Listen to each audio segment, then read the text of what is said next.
Vivez avec vos poèmes avant de les écrire. Il a de la patience s'il est obscur. Calmez-vous s'il vous taquine. S'attend à ce que chacun ait lieu et consomme avec son pouvoir de mots et leur pouvoir de silence. La recommandation du poète est sage et pertinente. Un poème est juste bien, seulement bon, mûri dans le semis du silence. Avant de devenir un mot, la poésie est l'expérience de vie silencieuse. Les artistes le savent, et nous devons apprendre. Il faut du temps à ce que vous devez dire. Débarrassez-vous de la hâte de vouloir donner des ordres au monde. Il nous est plus facile de nous repentir d'un dit mot que du silence. Le mauvais mot au mauvais moment peut se blesser dans celui qui a entendu, également dans celui qui a dit. Il y a de nombreux moments dans la vie où le silence est la réponse la plus sage que nous pouvons donner à quelqu'un. À la hâte de parler, nous risquons de dire ce que nous ne voulons pas. Et face à tout ce qui a été dit, nous n'avons pas toujours la possibilité de réparer l'erreur. Les mauvais mots font souvent mal pour le reste de leur vie. Déjà, les bons silences, ils ont le don de la fixation. Par conséquent, ils préparent bien le mot qui sera dit. Les mots hurlés ne correspondent pas judicieusement. Les sages préfèrent toujours le silence. Et dans ces quelques mots, une source inépuisable de sagesse est condensée. Ne tombez pas dans la tentation du discours banal. L'explication simple veulent la profondeur du discours qui nous demande de se calmer. Calmez-vous pour dire, calme à entendre. Une règle intéressante pour nous d'avoir une bonne compréhension d'un texte est précisément le calme. Ce n'est que de cette manière que nous pouvons entrer dans les significations que l'auteur voulait suggérer, et par conséquent, plonger dans le mystère de son texte. Les lectures pressées peuvent favoriser les idées fausses. Et l'idée fausse est une sorte de désaccord. Celui qui écrit et celui qui lit. C'est une forme d'obstacle à la compréhension du langage. Dans la communication verbale quotidienne, cela se produit toujours.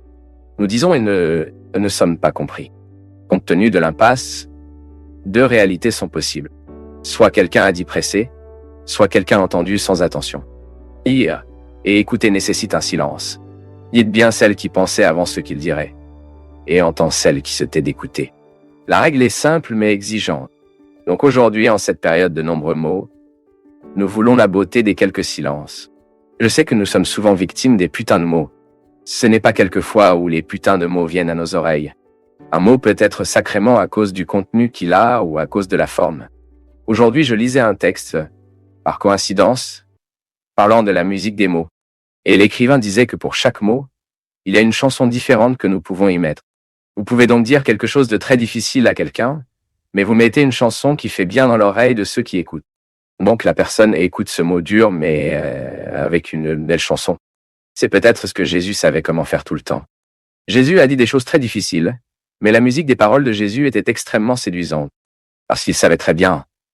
Ce n'était pas utile de dire des choses sans musicalité. Il ne sert à rien de dire des choses avec la bravoure. Non. Nous serons beaucoup mieux compris si nous recherchons une chanson douce pour mettre le mot dur. Vous en faites l'expérience dans votre vie tous les jours, lorsque vous avez besoin de dire quelque chose de très grave à vos enfants. Et parfois vous ne savez même pas par où commencer, parce que vous avez peur du contenu que vous direz. Le contenu est difficile et il est exigeant. Et nos enfants ne sont pas très habitués à être nécessaires. Ils sont entrés dans cette mystique du monde d'aujourd'hui, cette tendance du monde d'aujourd'hui que tout doit être très simple. Tout doit être très facile et rapide. Et éduquer les enfants nécessite souvent un discours dur et exigeant. Ensuite, vous découvrirez avec Jésus qu'il est possible de dire des choses difficiles avec des musicalités attrayantes. C'est ce qui a amené les gens à faire attention à ce que Jésus a dû proposer. Le royaume de Dieu que Jésus a proposé n'était pas facile. Ce n'était pas simple. Il est difficile de construire le royaume. Mais il a construit de manière si tendre que les gens ont oublié la dureté du mot et se sont attachés à la musique qui impliquait ce mot. Mon peuple, souvent ce que nous faisons de mal n'est pas ce que nous disons. Mais c'est comme nous le disons. C'est la musique que nous mettons dans la phrase. Il se peut qu'aujourd'hui vous avez blessé quelqu'un avec ce que vous avez dit. Il se peut qu'aujourd'hui vous avez été blessé par quelqu'un avec ce que vous avez dit. Et peut-être que vous ne vous êtes pas mal tourné dans ce que vous avez dit.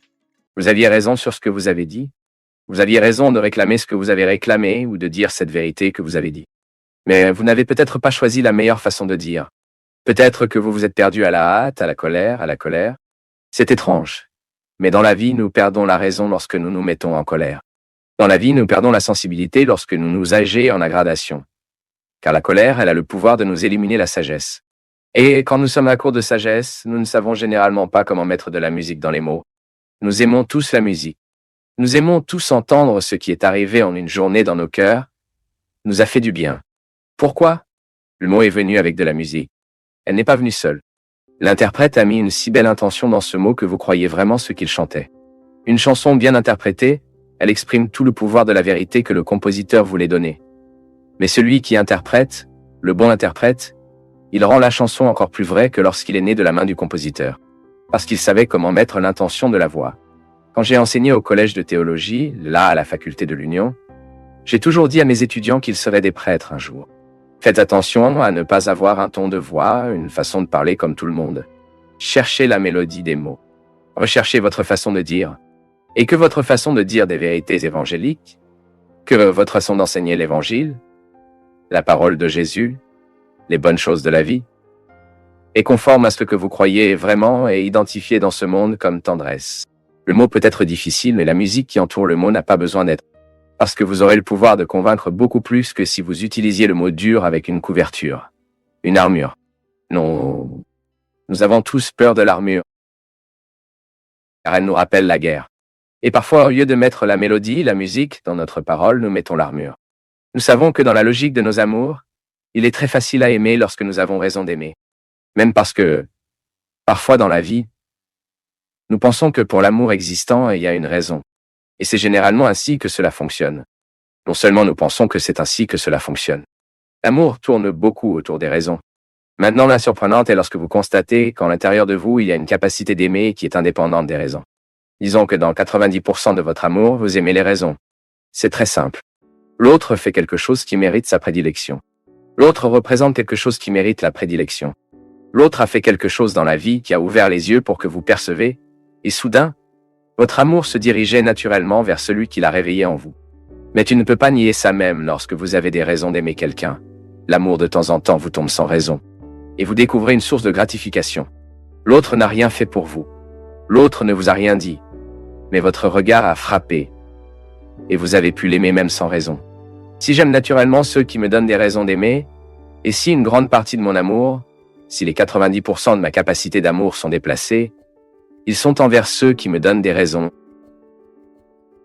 La conversion est que nous devons diminuer ces 90%, donner plus d'espace à cet amour qui n'est pas juste, à cet amour qui n'est pas juste. Parce que seul le moment où nous découvrons l'amour qui n'est pas juste, nous allons dans le sentiment le plus profond que Dieu nous a appris à travers Jésus. Si vous pensez, Jésus avait très peu de raisons d'aimer les vôtres. Il l'a trahi tout le temps. Ses amis ont trahi. Ses amis lui ont menti. Et si vous voulez dire humainement que Jésus n'avait pas de nombreuses raisons de continuer à aimer vos amis, vous avez raison. Parce que vous faites votre analyse à partir de cette logique qui est courante aujourd'hui, qui a toujours été commune dans l'histoire de l'humanité. Nous continuons à aimer car l'autre correspond à ce que nous attendons de lui. Mais que se passe-t-il si le moment où vous vous arrêtez correspondant et que vous constatez que vous l'aimez toujours? Alors vous vivez en quelque sorte la conséquence de cet éjaculatoire que ma mère m'a appris quand j'étais enfant. Demandez au cœur de Jésus qu'il me donne un cœur similaire au sien.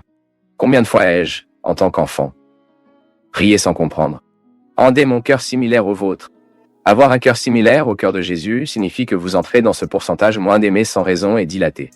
Vous ne connaissez même 1% de l'humanité, mais vous pouvez aimer toute cette humanité. Le sens de l'amour chrétien nous met dans la possibilité de quiconque que nous trouvons aujourd'hui pour la vie, même si je n'ai pas l'occasion de vivre. Mais ma rencontre est aimant. Il y a un beau mot qui traduit l'amour appelé la gentillesse. La gentillesse est cette démonstration d'amour, cet amour libre. Vous n'avez jamais vu cette personne dans la vie. Mais à ce moment, votre réserve d'amour, cet amour qui n'a pas besoin de raison, a exercé une domination sur vous. Et quand vous étiez dominé par ce modèle d'amour libre, le monde entier a gagné dans ce geste. Parce que là où il y a une personne agissant au nom de la gentillesse, l'amour de Dieu prévaut dans le monde. Là où il y a une personne aujourd'hui prête à vivre l'amour de la gratification, Dieu en gagnera. C'est le défi de nous tous. Vous savez très bien à quel point vous avez un amour libre en vous. Je sais très bien combien j'ai en moi.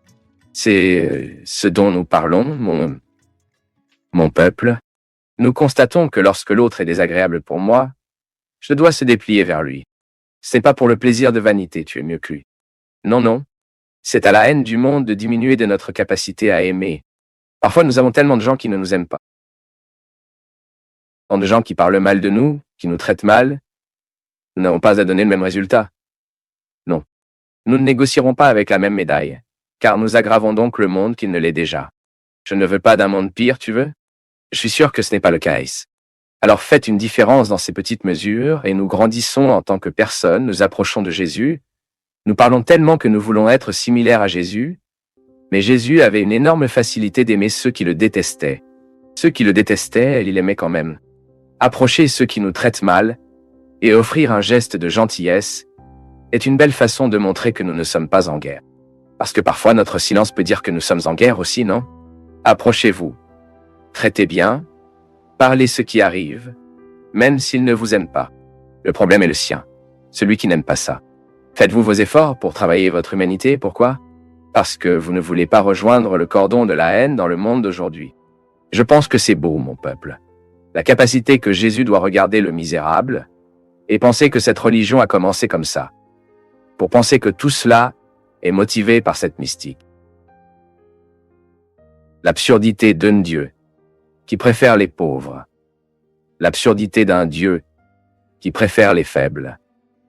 L'absurdité d'un Dieu qui préfère les pécheurs. Vous pensez que là où existe la misère humaine, même si c'est celle qui nous aspire, là, l'amour de Dieu crie, demande le passage. Et qui sait que nous cesserons de porter cette vanité de sainteté? Nous nous retirerons les masques de nous. Nous en sommes de nous qui nous empêchent souvent d'approcher les autres parce que nous pensons que nous sommes meilleurs qu'eux. Peut-être que nous gagnerons un look différent et plus miséricordieux, sachant que dans la fragilité de l'autre, je suis également un miroir, que lorsque je regarde le péché de l'autre, je vois le mien aussi. C'est pourquoi je peux rejeter autant. Parce que je vois ce que je n'aime pas voir en moi-même. Dieu doit ouvrir les yeux sur ces choses. Prenez possession de ce look de Jésus pour commencer à regarder le monde avec des yeux différents. Prenez possession de cette manière spécifique d'être Jésus afin que nous puissions être, dans les petites mesures aussi comme lui. Cela ne correspond pas en nous cette vaine sainteté qui nous distance des autres, non? Si votre sainteté vous distance de ceux qui ont besoin de votre miséricorde, soyez prudents. Car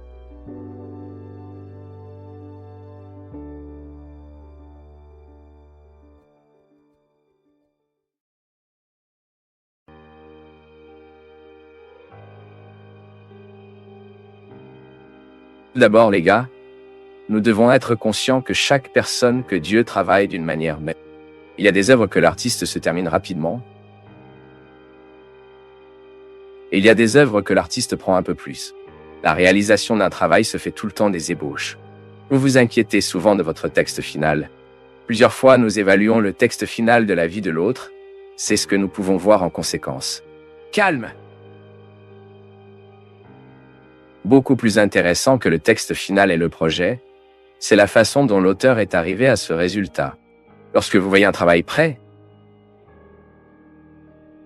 si vous pensez que le texte que vous lisez était à plusieurs reprises, n'est-ce pas?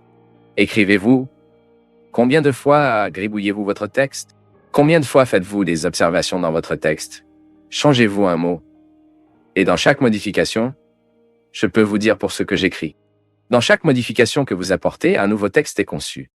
De sorte que dans une œuvre, il existe de nombreuses possibilités d'autres œuvres. La conversion, mon peuple, est un processus de fabrication qui prend du temps. Dieu n'est pas préoccupé par le moment où il prendra pour faire l'œuvre. Il veut de la qualité. Et nous devons sortir de cette vision magique qu'un camp changera nos vies, qu'une messe changera nos vies, de confession changera radicalement notre vie. Non, il n'y a pas de changement magique dans le christianisme. Et toute religion qui veut être honnête, cela poursuivra la personne dans la conversion. Processus. Qu'est-ce que c'est pour entrer un processus? C'est vous de vivre la vie quotidienne d'une réalité qui est progressivement matérialisée. Donc, mais la phrase n'est pas le texte. Cela fait partie du texte. Ah, mais nous écoutons et rien ne se passe en nous. C'est un mensonge. Il y a des mots, mon peuple, qui prennent du temps à s'épanouir en nous, tout comme une graine prend du temps pour qu'elle puisse tourner, devenant une réalité fructueuse. Et souvent, les gens abandonnent le processus de conversion, c'est parce qu'ils veulent un résultat immédiat, mais ce résultat immédiat ne se produit pas, et il n'est pas bon que cela vienne. J'ai très peur de ces conversions qui changent radicalement. La personne ne ressemble pas encore. Il ne parle à personne d'autre. Ils doivent être prudents. Parce que la conversion est vraie, car elle nous amène à la conscience que Dieu nous change et change dans les détails. Nous devons être conscients de toutes les ébauches de nos vies.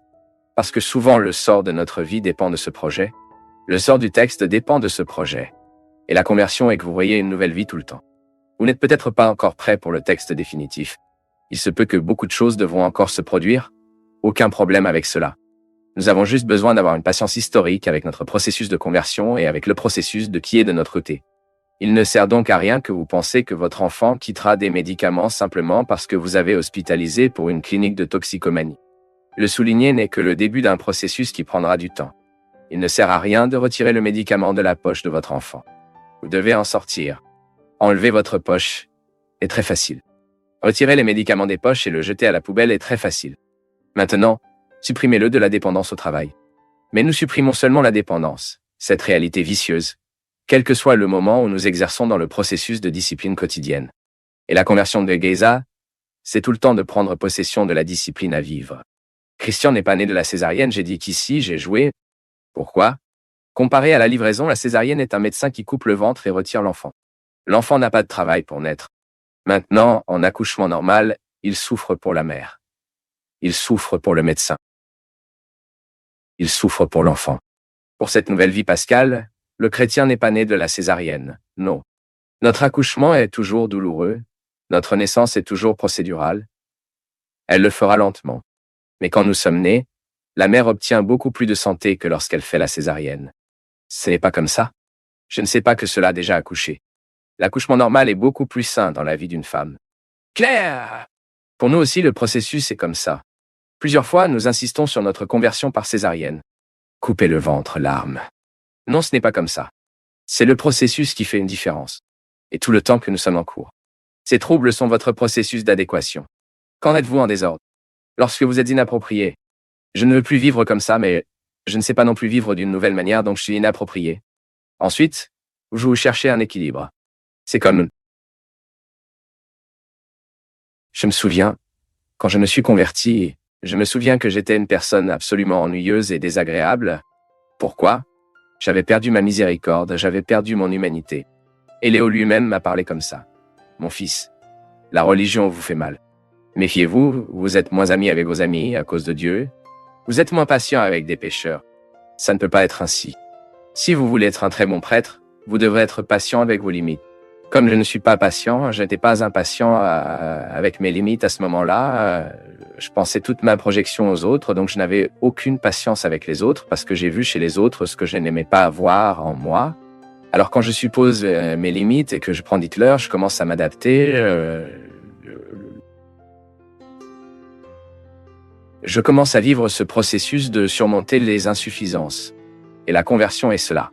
Lorsque vous regardez la terre qui a été semée et ne voyez pas la graine pousser, nous dirigeons la tentation de penser que cela n'a pas fonctionné, car notre vision est toujours très pessimiste. Oh! Qu'il n'y a rien, je l'ai vu. Non, calmez-vous. La graine a le temps de porter ses fruits. Et le camp peut être une pluie rapide sur la graine que nous sommes, le camp peut être une pluie plus longue sur nous. Peu importe le temps. Ce qui compte, c'est le processus. J'aimerais entendre votre opinion sur la véritable amitié. Avec qui pouvons-nous découvrir une véritable amitié? Regardez comme c'est beau, disant que... Quel est le véritable ami, non? J'ai toujours cru que dans la vie, dès le plus jeune âge, qu'il y a des gens dans notre histoire, qu'ils sont si fondamentaux,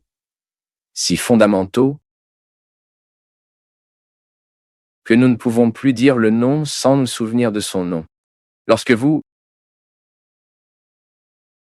nous identifions le vrai, les personnes essentielles de notre vie sont comme ça. Au moment de beaucoup de joie ou du moment de grande tristesse. Ce sont ces deux extrêmes qui sont capables de nous révéler qui nous aimons vraiment. Lorsque vous êtes trop heureux, ces gens que vous aimeriez avoir à vos côtés, pour voir les mêmes choses que vous voyez. Quand tu es trop triste, ce que tu aimerais, les gens qui tenaient dans sa main. Ensuite, vous identifiez vos vrais amis. Maintenant, pourquoi sont-ils restés? C'est un mystère. Nous ne savons jamais comment dire pourquoi cette personne est devenue amie avec nous. Peut-être parce qu'elle avait une plus grande sensibilité que les autres ne l'avaient pas fait. Peut-être parce qu'ils nous ont regardés d'une manière plus perfectionnée. Ils avaient plus de patience avec nous. Ils étaient plus calmes. Ce n'est pas comme ça. Les amis qui seront pour le reste de leur vie. Ce sont ceux que vous connaissez. Les gars, il est ennuyeux, il est malade. Mais je sais que quand j'ai besoin de lui, il est à mes côtés. Pas de gens comme ça. Juste pour cette raison, nous soutenons les défauts des autres. Parce que nous savons que même si je suis dans la misère, il ne me quittera pas. Même si je perds tout ce que j'ai. C'est l'amour. Il n'y a pas de condition. Je n'ai pas peur que l'autre ne me reçoive pas. Je n'ai pas peur que l'autre me traite de la même manière que je l'ai traité. Je n'ai pas peur que l'autre ait une résistance à moi. Non. L'amour que je sais qu'il a pour moi me donne le courage d'appeler au milieu de la nuit et de dire que j'ai besoin de vous maintenant. Même si vous n'avez pas eu l'occasion de m'avoir à vos côtés au moment où vous aurez besoin. C'est la relation que nous avons avec Jésus, non? Quand tu as le courage de frapper à sa porte au moment où tu ne le fais pas ce mérite d'être. Lorsque vous avez le courage de l'appeler au moment où vous ne méritez pas de l'appeler. C'est un vrai ami. C'est à ce moment-là que cela ne dépend pas du temps. Combien de fois vous ai-je appelé? Combien de fois je suis allé après? Non, non. La dentelle qui reste, ce qui est indépendant du temps. Parce que, parfois, dans la ruée de nos vies, parfois vous n'avez pas le temps de cultiver. Mais vous savez que c'est là. J'ai un de mes amis, Marina, que chaque fois que je pars, je deviens émotionnel, tu sais, quand je m'en souviens. Parce que les moments où elle m'a dit que elles n'étaient pas faciles. Elle m'a toujours dit à des moments où ma vie était difficile. Chaque fois que je prenais ma voiture, qui dans l'appartement de ma mère n'avait pas de garage, je quittais la voiture chez elle. C'était la dernière phrase que j'écoutais à chaque fois que je partais. Elle à la porte, elle m'a regardé et a dit comme ça, je suis là, tu vois. Marina, elle ne faisait pas partie de mon jour. Elle n'est pas là à mon côté à Taubaté. Elle vit à Formiga. Mais pour moi, cette phrase a gagné un si grand sens. Les gars, parce que chaque fois que je me souviens de la nécessité d'avoir quelqu'un à mes côtés, je me souviens de cette phrase, vous savez. Je suis là, tu vois. C'est-à-dire que je ne fais pas de pénurie, je ne fais pas beaucoup de bruit, je ne donne pas beaucoup de nouvelles, mais je suis ici. Le temps cela passera, les choses seront différentes. Il se peut que je n'ai pas la possibilité d'être là. Il se peut que je n'ai pas la possibilité d'arriver à l'heure. Mais sachez que je suis ici. Et comment cette phrase a-t-elle le pouvoir de résonner qui est aimé? Peut-être que ceux qui aiment et ne savent même pas combien ils se répercutent. Parce que expérimenter la miséricorde du côté fort, je ne sais pas si cela a beaucoup d'avantages. Je veux nous voir savoir comment essayer la miséricorde du côté faible. Lorsque vous devez être aimé, lorsque vous devez être aidé, lorsque vous devez être celui qui quitte l'endroit pour demander de l'aide. Et puis pour le moment, en ce moment, vous savez que les choses peuvent être résolues avec cette présence que vous savez ne change pas.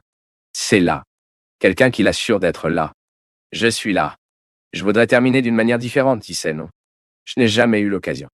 Je ne sais pas quelle est la possibilité que je dois être dans votre vie. Je ne sais pas comment je peux être dans votre vie. Il se peut que, d'une manière concrète, vous me connaissez peut-être, je sais pas, c'est peut-être juste pour le programme, cela peut être par email. Je voudrais également pouvoir vous dire, ému par la force d'un évangile qui, je crois, peut être marginalisé, il peut même ne pas aimer un prêtre. Mais comme ce que je dis, je voudrais continuer à être ici. Juste ça. Et être capable de dire pour toi, je suis là. Je suis ici pour payer le prix que je sais que je dois payer, afin que je puisse exercer mon ministère comme je l'exerce, pour continuer à me battre pour ce que je crois. Être l'être humain, et que seul l'être humain, qui veut soudainement faire indifférence dans le monde à la recherche de la marginalisée de notre temps. Peut-être soulaguant une culpabilité, peut-être courir la main sur la tête de ceux qui ont besoin. Et ainsi guérir les douleurs du monde comme nous. Et peut-être que vous le trouvez aussi. Combien de personnes pourriez-vous dire cela aujourd'hui? Ce qui se passe dans votre vie se produit. Je suis là.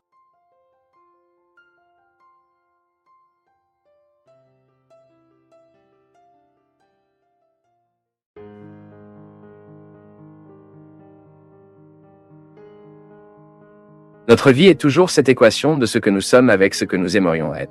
Aussi un peu de ce que nous étions. Il n'est pas possible de combiner le moment présent sans la jonction de tout cela.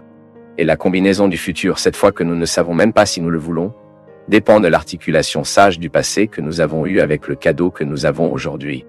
C'est cette articulation. Cela nous fait faire des pas, marcher, toujours croire que la main de Dieu nous soutient, mais croyant de la bonne façon. Chaque fois que je pense à la providence de Dieu, je pense que comme une faveur qui ne cesse de ne jamais être présente dans ma vie, mais en même temps ne supprime jamais ma possibilité de faire ma part. Parce que humainement, mon peuple, nous avons déjà appris, même la psychologie. La pédagogie nous apprend que le bon éducateur ne donne jamais à son disciple la leçon prête. Ce serait un crime contre le disciple de lui offrir la leçon prête. Le maître donne la certitude de son présence pour retirer toutes les questions, pour pouvoir aider, dissoudre ce qui dérange et nuire à l'apprentissage. Mais parfois le disciple devra vivre avec sa solitude. Le maître fait taire et refuse de donner la réponse que nous recherchons tant. N'est-ce pas comme ça dans la vie? Il y a des réponses que Dieu ne peut nous répondre que par son silence. C'est la main de Dieu qui nous soutient également. Parce que parfois nous avons l'illusion et c'est le résultat d'une vision naïve. Malheureusement, le discours religieux tout au long de nos vies peut nous mettre des visions naïves que Dieu fera tout pour nous, que Dieu le fait, que Dieu fait cela. Nous avons le droit de croire à la protection divine, mais nous ne sommes pas obligés de faire notre part. Car c'est une question de sagesse point de maturité. Le Père le fait avec son Fils, la Mère le fait avec son Fils. L'amour ne peut pas nous faire réfléchir. L'amour que nous savons que Dieu a pour nous ne peut pas nous faire penser qu'il fera tout. J'aime une grande partie de cette expression. Nous avons le droit d'attendre l'impossible après que nous ayons fait tout ce qui nous a été possible. Alors Dieu nous protège, oui, mais il me demande aussi de faire ma part dans cette protection. Je prie Dieu pour ma vie. Je lui demande de me donner la santé. Mais je dois faire ma part pour que cette santé soit une réalité dans ma vie, n'est-ce pas? Le soin que j'ai avec moi est une expression de ma part. Le miracle dont j'ai besoin pour effectuer quotidiennement. Donc à fois j'identifie la main de Dieu présente dans mon histoire, mais ne me retenant pas comme je pense en sécurité. Oui, ce serait très intéressant si nous apprivions ça du berceau. Mais malheureusement pas. Il n'est donc jamais trop tard pour que nous apprenions. L'épuisement que nous ressentons parfois dans la vie est aussi la main de Dieu, parce que celui qui aime les uns protecte. Afin que vous soyez exposés à ce dont vous avez besoin pour vivre et essayer seul, sa présence nous regarde toujours, nous guidant toujours, car c'est très intéressant. Plus nous grandissons, plus nous mûrissons dans notre expérience avec Dieu, plus nous avons de capacité à entendre et à comprendre sa voix dans notre histoire. Alors Dieu me protège comme ça, même quand il est distant, tu sais. Ce n'est pas qu'il est distant, c'est que nous ressentons à cause des situations de vie. Le contexte des inconvénients de percevoir cette présence intense dans nos vies. Donc ce moment de déconsole, mon Dieu, semble être abandonné par le Seigneur. Non, ce n'est pas le cas. Cette non-déconsolation fait partie de sa protection dans notre vie. Parce que ceux qui aiment savent très bien que l'amour doit également passer par l'expérience sévère de la non-protection. Parce que l'amour excessif est un peu. Ce n'est pas comment ça marche. Lorsqu'une personne est excessivement protégée en arrière-plan, sinon il y a une aversion. Car cette personne ne peut pas mûrir. Alors elle va étant éternellement naïf, ce sera à jamais croire qu'il est à l'intérieur d'un conte de fées. Et la vie n'est pas un conte de fées. Donc, croire à la protection de Dieu ne nous donne pas le droit de penser que Dieu fera tout pour nous, qui marchera pour nous. Non, il nous renforcera toujours avant ces batailles auxquelles nous allons affronter nous-mêmes, mais nous serons responsables de l'exécution de la pièce qui nous convient. C'était comme ça avec Moïse. Cette chanson cite Moïse, non? Cette main qui a aidé Moïse à diviser la mer en deux. Il y a une grande richesse dans ce passage qui est dans Exode, lorsque Moïse est terrifié, car il a retiré le peuple d'Égypte et s'est révélé vers cette terre protégée et non promise. Voir, il est également un peu protégé. La terre promise serait réalisée, comme une promesse que Dieu a faite à Moïse, tant qu'il encourageait à retirer ses gens de l'esclavage et à traverser les difficultés du désert. Voyez cela qui a déjà eu l'occasion d'aller à Israël, sait très bien ce qu'est le désert. Vous entrez dans ce désert pour atteindre un endroit où nous ne savons pas où il se trouve, qui n'est que dans le cœur d'un homme, comme une promesse, est une grande difficulté. Et le peuple croyait être allé après Moïse, a commencé à vivre les restrictions du désert, la faim, a commencé à manquer les oignons, parce qu'en Égypte, ils ont mangé l'oignon. Au temps de l'esclavage, l'oignon a été la nourriture principale. C'est pourquoi ces personnes, parfois, nous utilisons l'expression « ne pleurez pas les oignons de l'Égypte », non? Vous avez peut-être écouté cette expression lorsque quelqu'un vous conseille de regretter le passé. Que regrette les oignons de l'Égypte? C'est-à-dire, calme, donnez-le le temps du désert. Permettez au désert de vous dire ce qu'il doit dire. Même la faim, la restriction, elle est très importante dans le processus humain. Nous identifions tout le temps que les gens sont gâtés parce que rien ne manquait. C'est terrible quand vous avez un enfant qui a été choyé depuis l'enfance, elle n'a rien manqué du tout. Et soudain, dans la rupture de la vie, soudain, cette personne a besoin de faire face au désert de la vie, et elle n'a pas assez de munitions à gérer. Alors faites quoi? Comment affronter le désert? Là, à ce moment, lorsque Moïse retire le peuple de l'esclavage et s'encourage à emmener ce peuple à travers le désert sur le chemin de la terre promise, ils ont aussi peur. Il ne sait pas non plus ce qu'il sera. Par conséquent, et tout le temps, à travers les manifestations de Dieu à ce moment-là, dans la vie de Moïse, il communique avec Dieu. Ce sont les épiphanies, qui sont ces glorieuses manifestations de Dieu là-bas, par la simple réalité. C'est le buisson brûlant, c'est la pierre qui jaillit l'eau. Quoi qu'il en soit, Dieu parle à Moïse, lui donnant des signes qu'il est sur la bonne voie, mais ne le prive pas de la disparition du désert. Alors, non protégé dans le désert, matériellement parlant, il peut faire confiance à Dieu qu'aucun autre confort n'avait donné. Vous voyez à quel point c'est intéressant? Comment la non-protection apparente est-elle réservée derrière les scénarios, tout comme vous êtes parent? Une mère restreint une restriction à votre enfant afin qu'il puisse mûrir? Ce n'est pas comme ça. Parfois, vous retirez quelque chose de votre enfant pour qu'il le manque vraiment pour qu'il puisse plus tard valoriser. Je le répète, beaucoup de gens se trompent dans leur vie parce que rien n'a manqué. Ensuite, vous remarquez que lorsqu'il est tellement à gauche peut également provoquer un déséquilibre, un manque de confiance dans la vie, chez les gens. Quoi qu'il en soit, c'est l'équilibre qui fonctionne. Lorsque vous commencez à éduquer en plaçant la protection et les improtections apparentes, où cette personne devra faire face à la situation seule, même si vous voyez de loin. J'ai fait face à des situations dans ma vie extrêmement difficiles, que l'autre n'était pas suffisante pour dire « Je suis là ». Pourquoi? Parce qu'ils étaient à moi.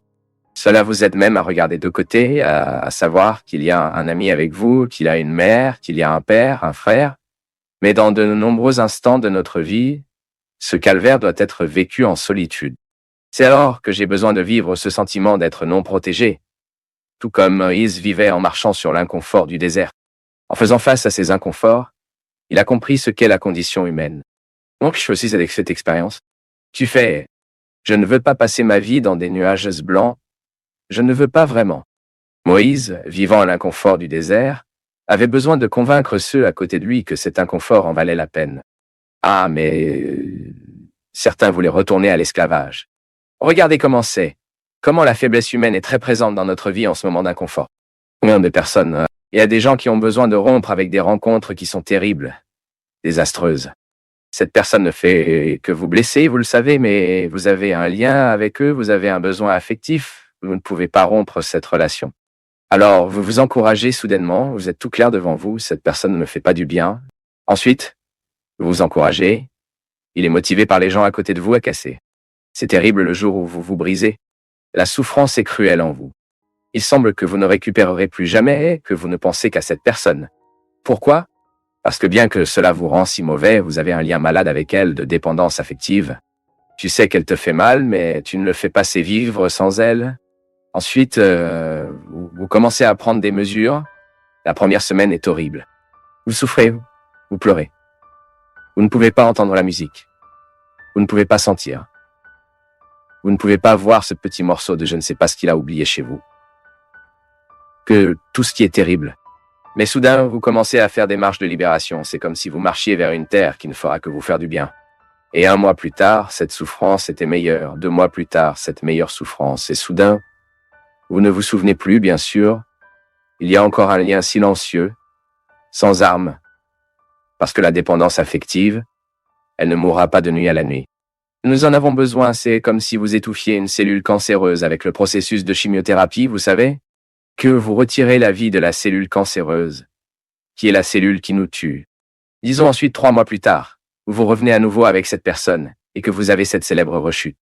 Là, c'est prêt. Au château que vous construisiez, le sol que vous marchiez, vous faites de même que les compagnons de Moïse voulaient faire, manger à nouveau l'oignon, manger à nouveau les aliments pourrieurs et endommagés, donc vous reprenez cette relation car il est malade et vous n'avez pas pris soin de la bonne distance que vous devriez conserver. Parce que lorsque vous avez cette dépendance affective, vous devez établir la distance car sinon vous ne guérissez pas. Vous devez arrêter de vouloir connaître la vie de cette personne, car sinon vous ne guérissez pas. Vous devez arrêter de courir sur son Facebook, car sinon vous ne guérissez pas. Vous devez arrêter d'enquêter sur votre vie. Où est-elle allée? Pourquoi était-ce? Vous devez cesser tous les points qui pourraient vous donner envie de retourner en Égypte, car sinon, vous ne vous libérerez jamais. Puis, 3 mois plus tard, vous êtes déjà belle et belle, tuant la cellule cancer. Vous donnerez plus de baisers sur la bouche. Revenez à cette horrible dépendance, et l'enfer revient dans votre vie. Au cours de votre première semaine, il est même bien que tout revienne. Dans un instant, ma fille, tu es dans le pire enfer qu'il y a 3 mois. Et ainsi, lorsque nous ne savons pas comment vivre l'inconfort qui nous construit, nous obtenons le boycottat tout le temps. C'est comme arrêter de boire. C'est comme arrêter de fumer. Vous manquez de fumer 1 an et vous célébrez pourquoi vous avez cessé de jeter cette toxine de cancer dans votre corps et soudain, vous y allez et allumez une cigarette idiote et cette dépendance revient comme un monstre capable de vous manger entier. Prêt. Tout ce sacrifice que vous avez fait des premiers jours sans fumer, pourquoi? Tout ce sacrifice va au sac, pourquoi? Parce que vous n'avez pas pu vivre l'inconfort de renoncer. Mon peuple, il est impressionnant de voir comment cette main de Dieu nous aide comme ça, nous faisant prendre conscience de ce dont nous avons besoin pour briser vie. Ce sont des situations que nous devons fixer des limites pour eux, car sinon nous ne serons jamais guéris. Nous serons éternellement malades en ligne avec les nécessiteux, pleurant et mendiant un boulon de gentillesse de l'autre, un rouleau d'affection l'un pour l'autre. Pour l'amour de Dieu, nous n'avons pas été faits pour cela. Nous n'avons pas été faits pour traîner affectueusement les autres. Nous sommes faits pour aimer. Et l'amour n'a un sens que dans notre vie si c'est pour nous construire, si c'est pour nous aider à traverser l'inconfort du désert. Sinon, cela n'a aucun sens. J'ai besoin de vivre mes déserts. Et les vrais amis sont ceux qui reconnaissent les déserts dont l'autre a besoin pour passer et parler. C'est exact. Passons par ce désert parce que vous en avez besoin. Apollyanna, où tout était le jeu heureux, non? Afin de assassiner cet instinct enfantin qui existe en vous, ce qui vous fait peur de l'inconfort de la vie. L'inconfort de la vie est lorsque l'accueil ne fait que nous améliorer. Prenez ce petit masque pauvre que vous vous en tirez au visage pour que les autres soient éternellement désolés pour vous. Vous ne perdez que du temps dans la vie comme celle-ci. Quel idiot! Dieu nous tient dans notre main. C'est pour nous de pouvoir traverser ce désert. Il ne s'agit pas de tomber éternellement et de manger à nouveau les oignons de l'Égypte parce que nous avons eu pitié de nous, parce que nous avons eu pitié de l'autre. Non. La marche, c'est en avant qui va. Et un moment vient où Moïse arrive devant Dieu et parle.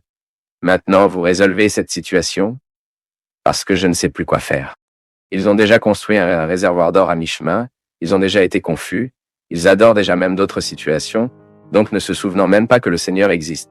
Ils ne reviennent pas parce qu'ils sont trop loin, mais ils reviennent autrement, ne reviennent pas en géographie, vous savez. Ils ne reviennent pas géographiquement parce qu'ils étaient loin de l'Égypte. Ils mourraient à mi-chemin. Mais ils ne sont pas revenus géographiquement, mais ils sont revenus affectueusement. Parce que parfois nous avons déjà dépassé le territoire de notre esclavage physique. Je suis déjà sorti de prison, mais la prison ne m'a pas quitté. C'est comme ça que ça marche. J'ai déjà avancé ma liberté, mais je n'ai pas atteint ma liberté. Je n'ai pas décrété la conquête de ma liberté. Je suis donc affectueusement attaché à mon passé.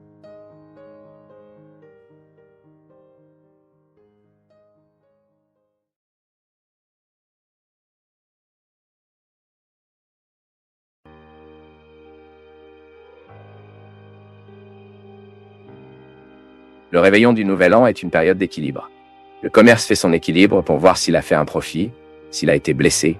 Il est également temps pour nous de faire notre équilibre. Nous profitons de l'occasion du nettoyage spirituel que l'Avent nous invite et nous faisons ensuite réfléchir notre réflexion. Cela valait-il la peine de vivre comme nous vivions? Vous connaissez mon peuple. La plus grande richesse que nous puissions accumuler dans la vie, la richesse qui fait vraiment une différence est humaine. Elle passe tout le temps à travers les liens, les significations. Je ne parle pas seulement de la richesse humaine de ce territoire. Non, je parle d'humanité. Vous savez qu'aujourd'hui, vous pouvez accumuler une richesse qui n'est pas épuisée, ce qui est le lien, l'amitié, l'amour. Pourquoi cela donne-t-il un sens à la vie? Pensez que cette richesse nous pouvons tous vivre. Bien que cela nous manque matériellement, nous pouvons devenir riches de l'amour, nous pouvons offrir de l'amour, et nous pouvons être des gens riches dans nos relations humaines. Nous devons penser, à la fin de chaque année, cette richesse. Cultivons-nous ou non? Vivons-nous de la bonne façon? Pensons-nous à l'occasion d'aujourd'hui de vivre le vrai sens de Noël? Construire des richesses dans nos cœurs. Nos cœurs sont-ils occupés? Garons-nous notre temps, notre opportunité d'être qui nous sommes le meilleur moyen? Mon cœur aujourd'hui, peut-il dormir satisfait de combien il aimait? Quoi par cette année, j'ai choisi magasin dans mon cœur? Comment me suis-je cultivé? Comment ai-je cultivé mes liens? Comment ai-je pris soin des gens que j'aime? Qu'est-ce que j'ai choisi de vivre? Comment choisir de vivre et que choisir de faire? Fabio, j'aimerais votre aide. Je me suis senti très en détresse, triste. Je ressens de nombreuses forces négatives autour de moi. Je suis devenu une personne amère. Je ne suis pas en mesure de pardonner à ceux qui m'offensent. Je me méfie de tout et de tout le monde, sans le moindre désir de quitter la maison. Quand je pars, je ne peux même pas regarder les gens. Je suis méfiant et effrayé. Quoi qu'il en soit, je me suis isolé du monde. Je suis sans amis, je suis sans personne à mes côtés, père. Comment le faire? Comment sortir de cette situation d'isolement? Ma fille, tout d'abord, nous devons identifier que ces isolations, cette tendance à l'isolement, peuvent être un symptôme de dépression. J'aime toujours la différenciation. Ce n'est pas toute tristesse qui est la dépression. Il est très triste de faire face. Passera, par exemple, comment ces personnes qui vivent ce moment sont si tragiques là-bas à Santa Maria. C'est une terrible tristesse que si elle n'est pas bien entretenue, si elle n'est pas bien administrée, elle peut devenir une dépression. Nous savons que l'isolement est une caractéristique de la dépression. Il serait donc intéressant au début de faire cet effort pour sortir de vous-même, d'amener des gens qui peuvent ajouter. Si vous vous êtes isolé, il est très probable que vous ayez laissé beaucoup de bonnes personnes de côté. Alors pouvoir analyser. Qu'as-tu laissé derrière vous? Qui sont ces gens qui sont soudainement isolés et que vous ne leur avez pas permis de faire partie de votre vie? Parce que c'est symptomatique. Plus nous nous isolons, plus nous avons de difficultés à retourner à la convivialité. Donc, soudain, si vous prenez du recul et essayez de reprendre ces relations qui peuvent briser le pouvoir de cet isolement, vous vous aidez déjà. Ah, prêtre, je ne comprends pas. J'essaye et je ne peux pas. Il est...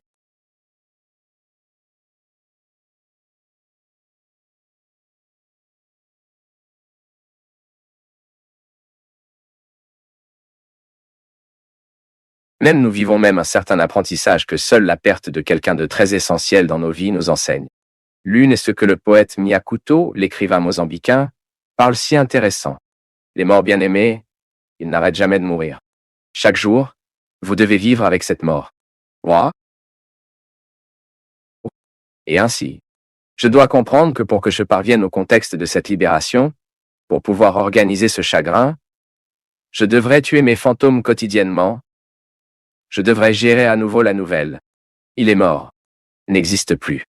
Et chercher les ressources que la vie peut m'offrir afin que je puisse atteindre ce surmonter. Dieu nous mûrit pour que nous puissions comprendre ce refrain. Que le verset a un verset. Que la loi a un revers. Que le prix gratuit a. Que la vie a contraire.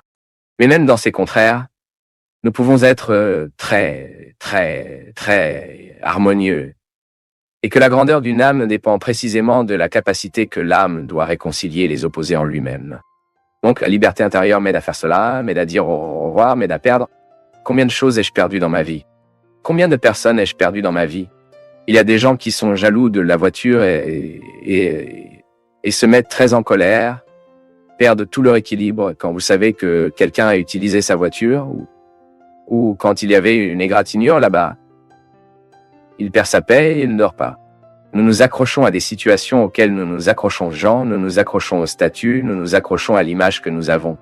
Et il y a des gens qui n'acceptent pas le processus de vieillissement parce qu'ils ont un attachement à l'image qu'ils avaient dans leur jeunesse. Le manque de liberté intérieure nous rend de plus en plus attachés. Qu'est-ce que la jalousie?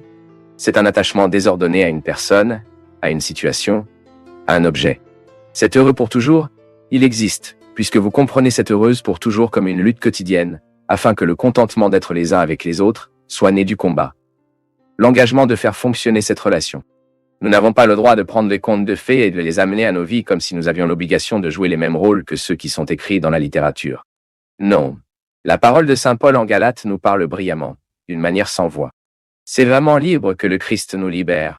Par conséquent, restez fermes, et ne vous laissez pas vous soumettre à nouveau au jugement de l'esclavage. Regardez comment le processus ne se termine pas au moment où nous étions libres. Une fois libéré, je me dirige vers ma liberté intérieure. Je dois m'assurer que les situations ne s'oppresseront plus. Car toutes les structures qui nous asservent continuent. Je me souviens quand ma sœur est morte. Mon Dieu au paradis. Je pensais que je ne pourrais jamais me réjouir avec quelque chose. Telle était la profondeur de cette douleur. Je vends ma mère enterrer ma sœur. Je me demandais,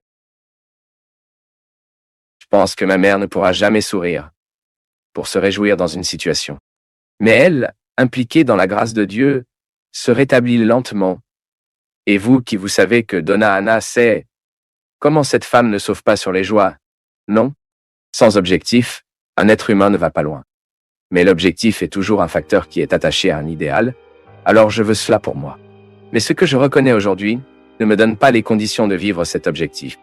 Alors vous vous mettrez, mais que leurs objectifs, ils ne restent pas compte de leur processus actuel. Je ne peux pas voir un objectif qui ne tient pas compte de ce que je suis. J'ai besoin d'attacher mes objectifs à ma réalité. Et en réalité, je peux toujours interférer. Mais je pense qu'il est temps. Le temps est merveilleux. Et il est le Père de la vérité dans tout. Montre tout. Rien n'est déguisé. C'est difficile. Le temps montre nos excès. Il a nié nos mensonges. Il est damné.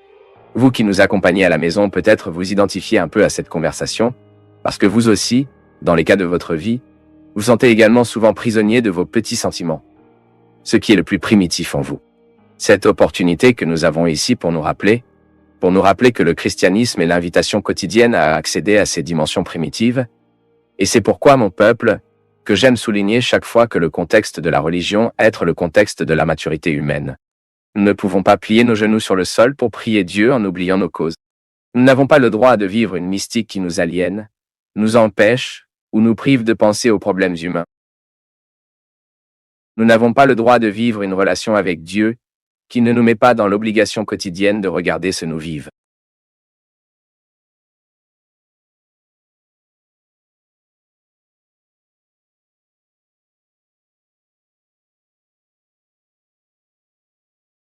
Habitué à la parole de Jésus. Soudain, je vais à l'Ancien Testament et je vois des histoires d'un Dieu qui massacre ses ennemis. Comment puis-je croire que ce Dieu massacre vos ennemis? Si dans la parole de Jésus, il dit le contraire de Dieu. La parole de Jésus dit que nous devons aimer nos ennemis. Mais alors vous parlez, c'est le cas. Mais dans l'Ancien Testament, Dieu a tué ses ennemis. Vous voyez, ce qui a changé était la compréhension. L'histoire a mûri la propre vision de Dieu sur Dieu. Et puis nous avons découvert que Dieu est l'amour. Ensuite, nous arrivons à cette déclaration de Johannine. Dieu est l'amour. Mais parce qu'il nous aime, il est juste avec nous. Chaque fois que quelqu'un nous aime, cela doit être juste pour nous. Nous laissons assumer les erreurs que nous avons commises, vivre les conséquences, mais être de notre côté pour nous accueillir et nous donner un poste pour ne plus faire d'erreurs. C'est comme ça que ça marche, ma fille. L'équilibre des Anciens et du Nouveau Testament étant un or pour notre promenade, une référence pour nous aider à aller de l'avant. C'est difficile. Ce n'est pas très facile, non, mais ce n'est pas impossible non plus. Conciliez ces deux dimensions dans votre cœur. Un Dieu qui vous aime, mais en même temps, cela ne fera que vous mûrir. Réconcilier ces deux dimensions de Dieu dans votre vie, vous transformeront progressivement un être humain de plus en plus mature, prêt à vivre et à vivre cet amour de Dieu votre vie. Mais en même temps mettre vos pieds dans l'histoire et vivre de manière responsable de votre rôle ici. J'ai vraiment peur.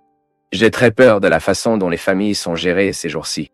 J'ai très peur de cette anticipation, cette maternité très tôt, tout comme j'ai parlé hier au spectacle d'Aparecida, pour ceux qui pourraient suivre.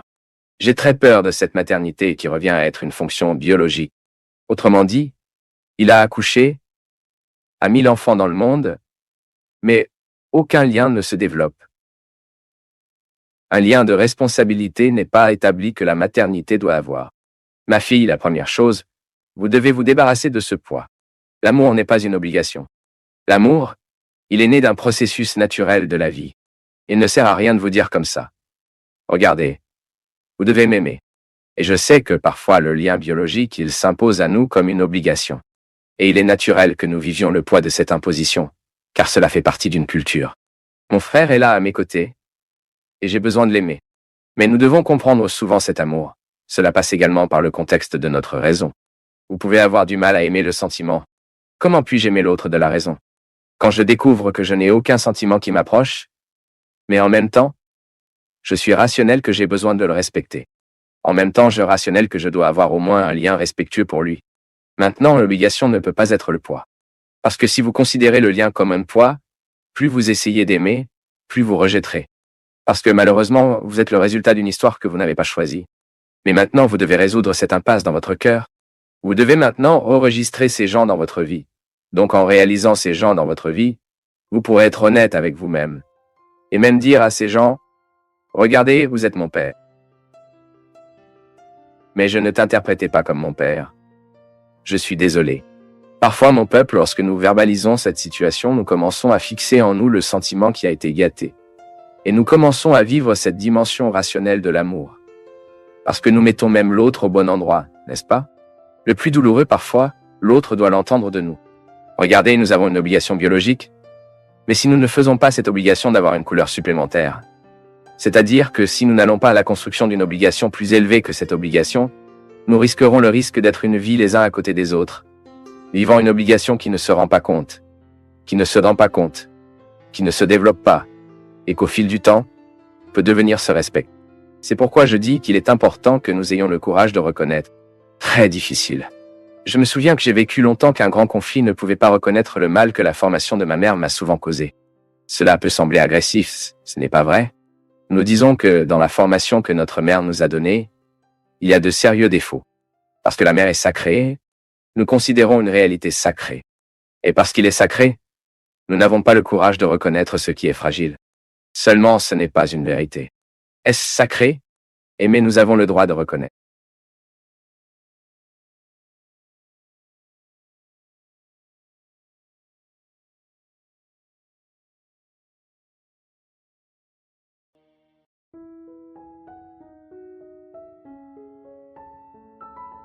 Père Fabio, sa bénédiction. Je m'appelle Wanda. J'ai 51 ans, je suis catholique. Et à ce jour, je ne me sens pas épanoui.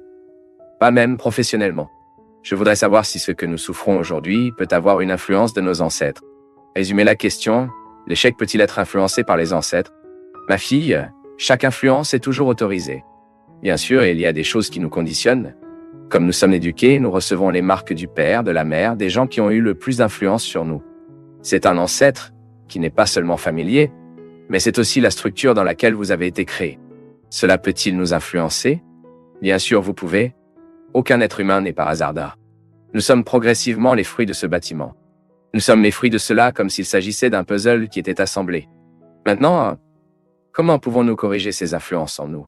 En particulier, j'ai déjà trouvé beaucoup de gens qui ne peuvent pas se faire aminer avec leur propre histoire. Ce sont des gens qui refusent tout le temps. Les gars, le passé doit nous guider pour une bonne vie aujourd'hui. Parfois, nous devons poser la question, le passé m'appartient ou suis-je qui appartient au passé? Qui gère qui? Suis-je qui gère le passé ou est-ce le passé qui me gère? Le grand problème de l'influence des ancêtres est, surtout le négatif,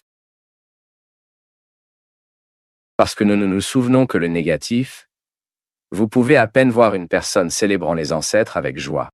Ce moment était si bon. L'influence de ce grand-père. L'influence de cet enseignant.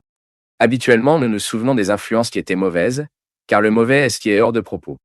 Donc, se réconcilier ce passé est si important, car aujourd'hui, cela dépend de cette réconciliation. J'aime ça, j'ai déjà donné cet exemple ici une fois, je vais parler à nouveau. Je ne supporte pas le papier jeté dans la voiture. Je suis presque névrotique avec ça. Ma voiture est toujours avec tout en place, car elle me fait chier. Vous montez dans la voiture, organisateur d'événements, faites une tristesse. Vous entrez, avec 400 000 affiches à l'intérieur. Vous ne pouvez même pas entrer la personne. Même quand ils le mettent, c'est un chien avec la tête. Qu'il est encore pire, non? Une voiture désorganisée, une pièce désorganisée. Je donnerai un exemple de la voiture. Si je pénètre dans ma voiture et qu'il y ait des choses jouées là-bas, il y a une bouteille d'eau que j'ai prise la semaine dernière.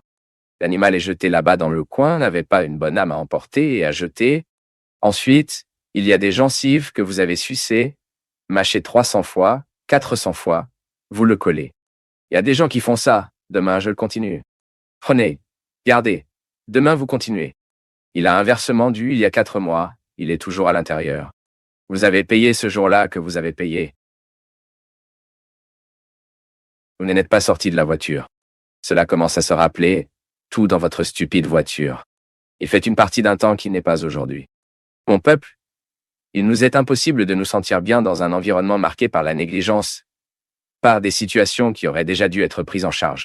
Je ne me soucie pas de voir une bouteille d'eau qui a été un verre il y a plus de 4 jours, et elle est toujours vide. jetée là où elle devrait être propre. Dans notre vie affective, c'est la même chose. Pas différent. Si nous n'organisons pas les sentiments d'aujourd'hui, il est très probable que 3, 4 mois, cela nous fera du mal. C'est comme la digestion, nous devons aussi faire la digestion émotionnelle des choses. L'influence de l'ancêtre sur nous, cela se produira, car nous ne donnons pas un moyen de nettoyer cette histoire, comprendre. Comment pourrais-je, par exemple, me sentir conditionné parce que mon père a mal fait dans la vie et qui a résolu en moi? Ce n'est pas mon cas. Je donne l'exemple. Disons que vous avez eu un problème. Votre père a pris trop de son père et a apporté cette marque sur son chemin d'être son père. Ensuite, vous avez vécu cette marque négative. Regardez mon peuple, la pire chose que nous ayons, c'est quand nous nous habituons à nos défauts, quand nous ne sommes plus disposés à changer. Cette personne qui a blessé toute sa vie, ce qui était impoli dans une vie, et qui n'admet pas la possibilité d'être docile. Quand elle vit pour blesser tous ceux qui sont sur le côté, vous connaissez des gens comme ça. Ou parfois, vous reconnaissez que vous êtes comme ça. Ou cette personne envieuse qui n'est pas en mesure de voir absolument rien de positif dans ce que fait l'autre, ne parle que à la première personne tout le temps, je l'ai fait, et je ne peux pas reconnaître les valeurs dans l'autre, ne peut que s'ouvrir seulement la bouche pour souligner les défauts. C'est terrible quand nous découvrons que nous prenons une posture mortelle. Parce que c'est terrible. Une chose est que vous avez un péché. Vous commettez une attitude pécheresse. Une autre chose est que vous vous transformez en péché. Et souvent cela arrive. Quand je me fais une personne dont le carburant pêche, je n'agis que de mon péché. C'est mon péché qui me motive. C'est ce que nous avons dit. C'est à ce moment-là que nous réalisons que Dieu n'a plus une chance dans nos vies. Lorsque nous réalisons que nous avons déjà perdu, que nous sommes déjà loin du but que Jésus a placé devant nos yeux, ce qui est la vie de la sainteté. Quelle est la vie de la sainteté? La vie de la perfection. Mais quelle est cette perfection? C'est l'harmonie. L'harmonie intérieure que chaque être humain a besoin d'être léger dans la vie quotidienne. De gérer la vie. De pouvoir vivre avec des gens sans en juger toutes les épines qui font partie de nous. C'est un cochon et une épine égaux, non? Le cochon épineux sait qu'il a des épines par le corps. Et chaque fois qu'il s'approche, c'est la première chose qu'il publiait. C'est l'épine qui a. Nous agissons souvent comme ça. Et puis nous devenons le péché que nous commettons. C'est terrible. C'est pourquoi nous devons avoir cette simplicité de chaque jour. Nous allons prendre conscience de qui nous sommes. Que faisons-nous avec ce que nous sommes? Qui pouvons-nous être? Et que faisons-nous pour que nous puissions arriver à ce que nous pouvons être? N'oubliez pas que nous avons dit que c'était un processus. C'est comme une promenade. Je suis ici. J'ai besoin d'arriver ici. J'ai des objectifs. J'ai besoin d'avoir des objectifs. Je n'arriverai pas ici si je suis immobile tout le temps ici. Et c'est pourquoi peu importe la quantité de défauts que nous avons, ce qui compte, c'est ce que nous faisons avec les défauts que nous avons. C'est ce qui distinguera une personne de l'autre. J'ai vécu tout le temps, une grande partie de ma vie. Je vivais à l'intérieur du séminaire. Et je peux vous parler de mon expérience personnelle. Aujourd'hui, avec la vie que je vis aujourd'hui, avec tout ce qui m'est arrivé, avec tout ce que Dieu m'a permis de vivre et de vivre, je regarde mes postures du passé que je m'embarrasse. Je suis très gêné. Je continue de penser, mon Dieu. Comment pourrais-je agir comme ça? Comment pourrais-je croire que cette façon d'être était bonne? Comment pourrais-je découvrir? Comment pourrais-je concevoir une façon d'être prêtre? Un moyen d'être un séminariste? Une façon d'être religieux à ce moment-là. Et aujourd'hui, mon peuple, je n'ai pas peur. Je n'ai pas vraiment peur. J'ai besoin de cette cohérence. J'ai besoin de chercher tout le temps à clarifier face à mon contexte, ce qui n'est pas facile. J'ai un contexte de vie extrêmement complexe. Il y a beaucoup de gens autour de moi. Je travaille avec beaucoup de gens. Et nous avons besoin de tout le temps pour alléger nos intentions. Dieu merci, je suis entouré de gens qui sont très attachés à ma façon d'être prêtre. C'est la façon dont je dois survivre. Pas tomber. Pas pour me perdre. Mais vous vivez aussi la même difficulté que moi. Dans un contexte différent, dans une réalité différente, mais vous devez également être cohérent. En tant que père, en tant que mère, en tant que frère, en tant que fils, en tant qu'ami, n'y a-t-il pas un être humain dans ce monde qui est libre de rechercher cette cohérence? Chaque fois que vous voulez accéder à Dieu, allez. La seule personne qui peut réellement mettre un obstacle entre vous et Dieu et vous, étant vous un endroit où Dieu habite, tout comme il me habite. Il est si grand qu'il habite tous les endroits sans perte, sans être plus, sans moins. Vous pouvez dire, Père Fabio, mais il est plus dans le Seigneur qu'en moi. Non, C'est dans la même proportion. Il est tout en moi et en toi. Pourquoi parfois il ne se manifeste pas en vous et ne se manifeste pas en vous? C'est parce que j'ai mis les obstacles et vous ne le pouvez pas. Ou vous êtes peut-être connu plus que je ne me suis rencontré. Plus vous vous connaissez, plus Dieu devient transparent. Car vous obtenez moins en otage à vos limites, vous obtenez moins en otage à votre traumatisme. Plus vous vous corrigez thérapeutiquement, plus Dieu a la possibilité de vous manifester en vous et à travers vous.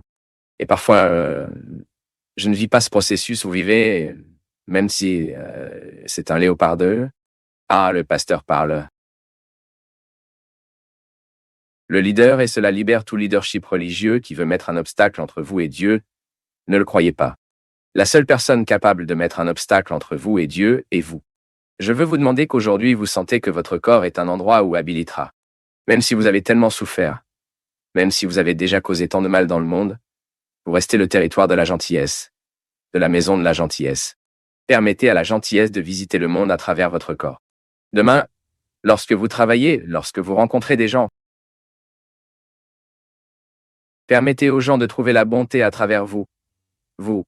Permettez à Dieu de promener le monde à travers votre corps. Permettez à Dieu de guérir le monde à travers ses gestes. Pensez-y, dans ses bras, dans ses jambes,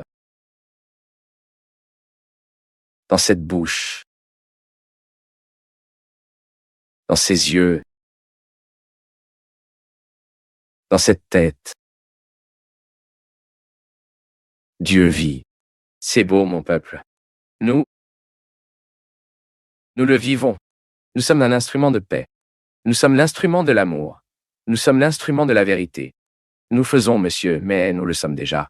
Il vous suffit de réveiller cette vocation qui est en moi, qui est en vous. Et encore une fois,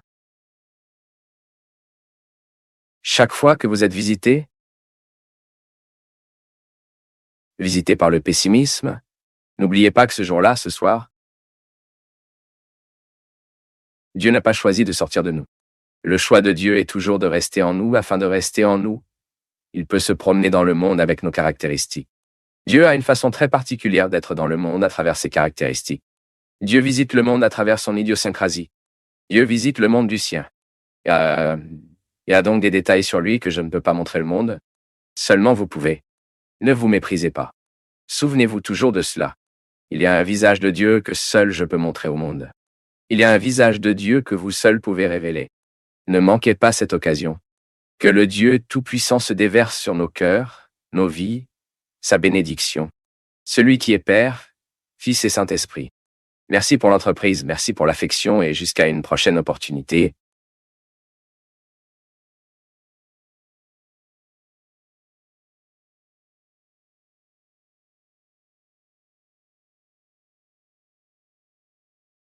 Si tu es resté jusqu'à la fin, si tu as pris le temps d'écouter, cela te distingue déjà de la majorité.